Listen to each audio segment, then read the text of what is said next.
एकदम राम्रो छ है यहाँ तपाईँ बस्नुभएको कति वर्ष भयो त हजुर यो यसो हामीलाई यहाँको बारेमा छोटो जानकारी दिनु न हिमालहरूको बारेमा वान मेन यो है यहाँबाट देख्दाखेरि चाहिँ अलिक सानो देखिन्छ रक्सिक बीच अनि यसले 10 पिक भन्छ सो यी 4वटा हिमाल चाहिँ वरिपरि रहेको एकदमै सुन्दर दृश्य देखिन्छ यहाँबाट जीवन एउटा यात्रा हो जुन यात्रालाई सुमधुर बनाउनको लागि प्राकृतिक सुन्दरताको भ्रमण अति आवश्यक छ यही जीवनको यात्रालाई रङ्गीन बनाउनको लागि हामी अन्नपूर्ण बेस क्याम्प ट्रेकलाई आत्मसात गर्दै हामीले चौथो दिन कम्प्लिट गरिसकेका छौँ आउनुहोस् साथमा रहेर 5औं दिन अन द टप एक्सपिरियन्स लगायत अन्य झलकहरू सँगै हेरौँ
साथीहरु हामी बसेको होटलमा हामीले एकजना एकदम मिलनसार दाइसँग चाहिँ गफ भएको छ यहाँको बारेमा छोटो जानकारी दिनुहुनेछ उहाँले दाइ नमस्ते नमस्ते हजुरको नाम मेरो जुलाल गुरुङ हजुर हजुर यही अन्नपूर्ण स्याङ्क्चुरी हजुर म यही गर्नुहुन्छ हैन त हजुर यो यसो हामीलाई यहाँको बारेमा छोटो जानकारी दिनु न हिमालहरूको बारेमा छोटो नामहरू हल्का हुन्छ है हुन्छ भन्नुपर्दा अब यो हिउजुली हिमाल भइहाल्यो हैन यो हिउजुली है हिउजुली हजुर अन्नपूर्ण साउथ त्यसले अब वार्षिका पनि भन्छ अन्नपूर्ण फ्राङ पनि भन्छ वार्षिका चुचु छ नि त्यस्तो त्यो देखिएको त्यो अनि यो अन्नपूर्ण 1 भइहाल्यो यो 8091 मिटर हैन भइहाल्यो अनि 8091 मिटर अन्नपूर्ण हाम्रो 1 मेन यो है यहाँबाट देख्दाखेरि चाहिँ अलि सानो देखिन्छ तर यो माछापुच्छ्रे भन्दा सानो देखिन्छ है सानो देखिन्छ सबैले त्यही भनिरहेको होला है उताबाट चढ्नु त्यसपछि त्यसले खङसेरगाङ भन्छ खङसेरगाङ अनि सिङ्गेचुली त्यो अलि त्यसको मुनि अनि रक्सी पिक भन्छ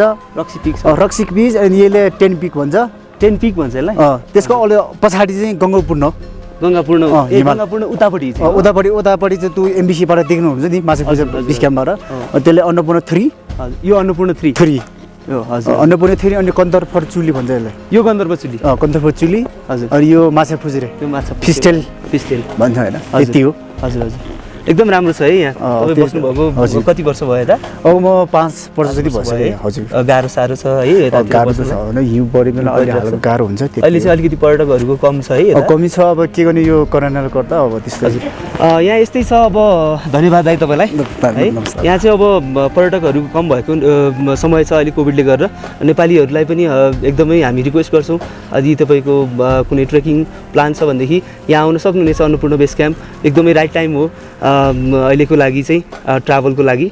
अझै पनि हामीलाई यो ठाउँ छोडेर जान मन छैन, मन नभई पनि हामी हाम्रो यात्रालाई फेरि पछाडि धकेलेर हामी अगाडि फर्किनुपर्ने अवस्थामा छौँ। हामी यसपछि अब फर्किएर झिनुमा गएर हामी हट स्प्रिङ लिने हाम्रो अर्को एउटा टार्गेट छ। आज हामी जुन स्थलमा गएर बस्नेछौँ त्यसपछि हामी सायद भोलि झिनु पुग्छौँ होला। सकेसम्म हाम्रो यात्रा छोटो बनाउँदै जानेछौँ।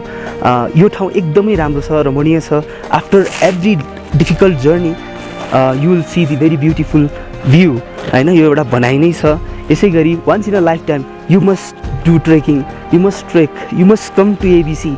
यो चाहिँ एकदमै राम्रो ट्रेकिङ रुट पनि रहेको छ होइन। यो चाहिँ वर्ल्डको टप 10 भित्र पर्दछ यो ट्रेकिङ रुट भने। हामी यस्तो ठाउँमा आइपुग्दा एकदमै खुसी भएका छौँ।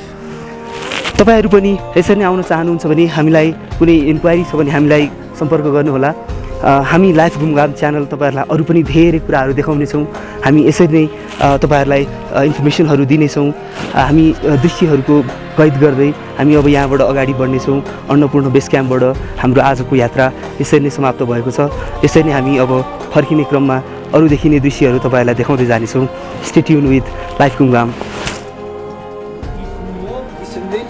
गर्दै जानुहोस् हैन। हुन्छ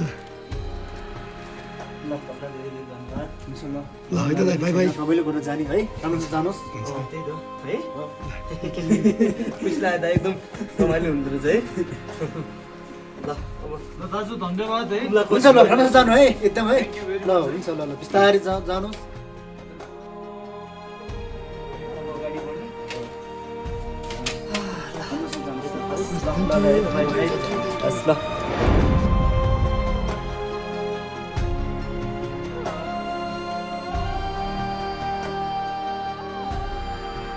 यसरी नै अब हामी फर्किने क्रममा छौँ है त। Will go ahead.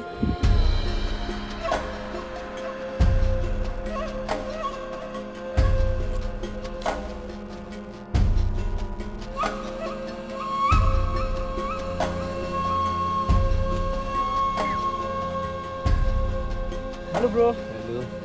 कस्तो भइरहेछ जर्नी? एकदमै रमाइलो है, एकदमै। हामी एकदम करेक्ट टाइममा आइपुगेको छौँ। हिउँसिउ पनि परेको छ, हिजो असिना पनि पर्यो। बाटोमा एउटा बाटो एमबिसीसम्म चाहिँ अलिकति ठाडो उकालो रहेछ र त्यहाँ अलिकति अप्ठ्यारो भयो। नभए अरू ठाउँ त बाटो जे हिँड्न मिल्ने खालको ट्रेकिङ रुट भने यस्तो त हो नि। यही हो, सबै कुराको हामीले फिल गर्नु पऱ्यो नि होइन। गाह्रो साह्रो अप्ठ्यारो हिउँ असिना पानी सबै होइन। हामीले पनि मर्निङ भ्यू एकदम इन्जोय गऱ्यौँ हिजो अलि बिहान। हिजो आउँदाखेरि चाहिँ हामी हल्का असिना के त्यो स्नोफल भइरहेको थियो।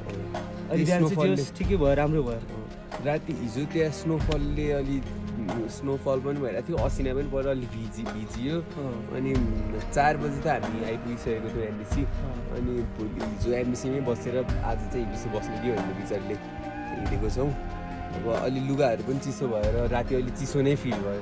फेरि यतातिर यो अरू सबै ट्रेकिङ रुटहरूमा नर्मली डाइनिङ हलमा आगो सागो बालेर जोस् एउटा वार्म तरिकाको हुन्छ, तर यहाँ चाहिँ त्यस्तो आगो बाल्ने चलन रहेन रहेछ। माथिसम्म ग्यास आउँदो रहेछ। ग्यास हिटर तलसम्म चाहिँ छ, फेरि यहाँ ग्यास हिटर पनि छैन है। छैन छैन। अनि हिटरहरू हुँदो रहेछ। 1-2वटामा वाइफाई चाहिँ छ त्यसमा हेरेर बस्नुहोस्। ल एकदम इन्जोय गर्नुहोस् है त। ल हस् ल, तपाईँहरूलाई भेटेर धेरै खुसी लाग्यो है। पछि फेरि भेटौँला।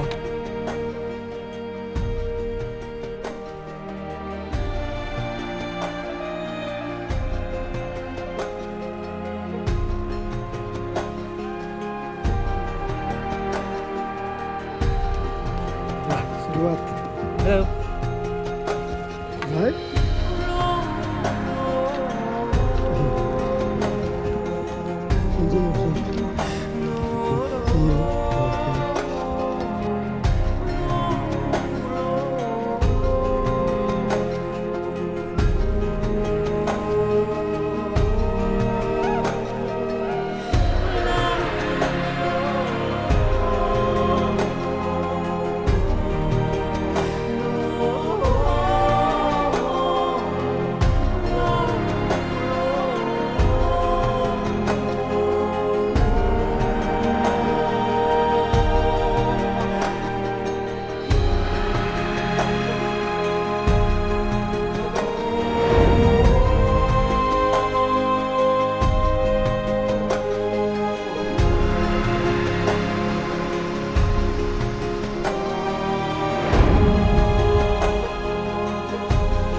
भर्खर लिएर आएको अन्डा, काँचो अन्डा सम्धीले नुनसँग हान्दैछ।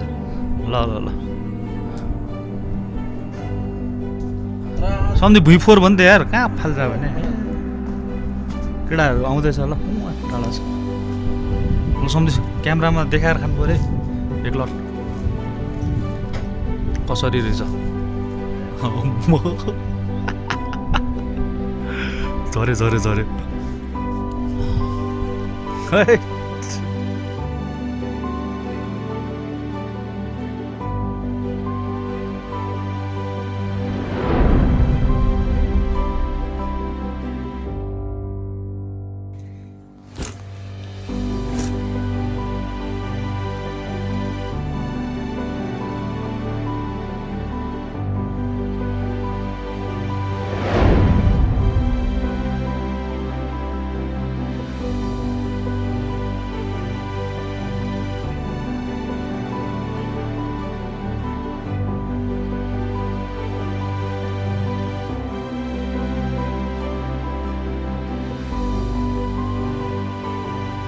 जुन धारा देखिरहेको छौँ यो चाहिँ तातो पानी आइरहेको छ जमिनबाट आफै। त्यसो त्यही भएर यहाँ चाहिँ म्यानेज तरिकाले आराम गर्दै हट स्प्रिङ जस्तै टक्कसँग न्यानो तातो पानीमा चाहिँ आराम गर्नको लागि बनाइएको ठाउँ रहेछ। वरिपरिको दृश्य एकदमै रमणीय छ, खोला भएको साइडबाट चिसो खोला, हावा चिसो तरिका आउँछ। तर यो अचम्म यहाँबाट चाहिँ तातो पानी आएको कारणले जो कोही ट्रेकबाट आउँदै हुनुहुन्छ अन्नपूर्ण बेस क्याम्प ट्रेकबाट उहाँहरूले चाहिँ यहाँ आएर चाहिँ आराम गरेर 7, 8, 10 दिनको थकानलाई चाहिँ मेटाउनलाई चाहिँ यहाँ गएर चाहिँ तातो पानीमा आनन्द लिएर चाहिँ थकान मेटेर जानुहोस् भन्नुहुन्छ। यो झिनुको हट स्प्रिङ यहाँ 3टा 4वटा रहेको छ, 3टा रहेको छ। अनि यहाँ पहिलो फर्स्ट वानमा चाहिँ हामी जाँदैछौँ।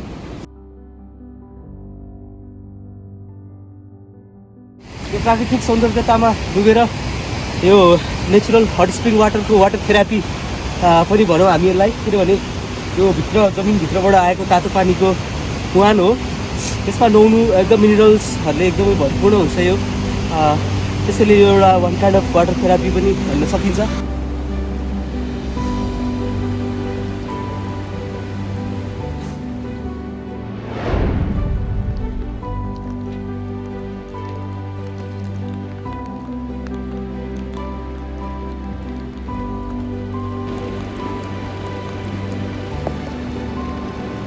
खतरा है झिनु पुल। हामी चाहिँ झिनुबाट तातो पानीमा एकदम डुबुल्की मारेर हामी आएर रेस्टुरेन्टमा खाना खाएर हामी तलतिरै झर्दाखेरि चाहिँ यो एकदम खतरनाक पुल देखिन्छ है। यो पुल लामो रहेको छ, साथसाथै तल बगिरहेको खोला, त्यहाँनिर दोभान पनि रहेको छ, 2टा खोलाहरू मिक्स भइरहेको छ तल होइन। अब हामीलाई एक्ज्याक्टली नाम चाहिँ थाहा भएन, तर यो पुल एकदमै राम्रो रहेको छ। अनि हामी त्यहाँ पारि त्यहाँबाट कटेर उता गएपछि अनि हामी त्यहाँनिर चाहिँ जिप चढ्नेछौँ। हाम्रो जिप रिजर्भ गरेको जिप छ, त्यो चाहिँ 5000मा एउटा जिप बुक भएको छ यहाँदेखि पोखरासम्मको लागि। हामी 3 घन्टा जतिको यात्रा गरेर हामी अब पोखरा पुग्नेछौँ। त्यसरी नै हामी अगाडि बढ्दैछौँ। यो थियो हाम्रो जीवनको एक यात्राको झलकहरू। जीवन यसरी नै बगिरहने यात्रा हो। तपाईहरूको जीवनको यात्रा पनि यसरी नै बगिरहोस् भन्दै हामी सम्पूर्ण लाइभ घुमघाम टिम बिदा चाहन्छौँ। फेरि भेटौँला अर्को यात्रामा। जीवन एक यात्रा हो। लाइफ घुमघाम।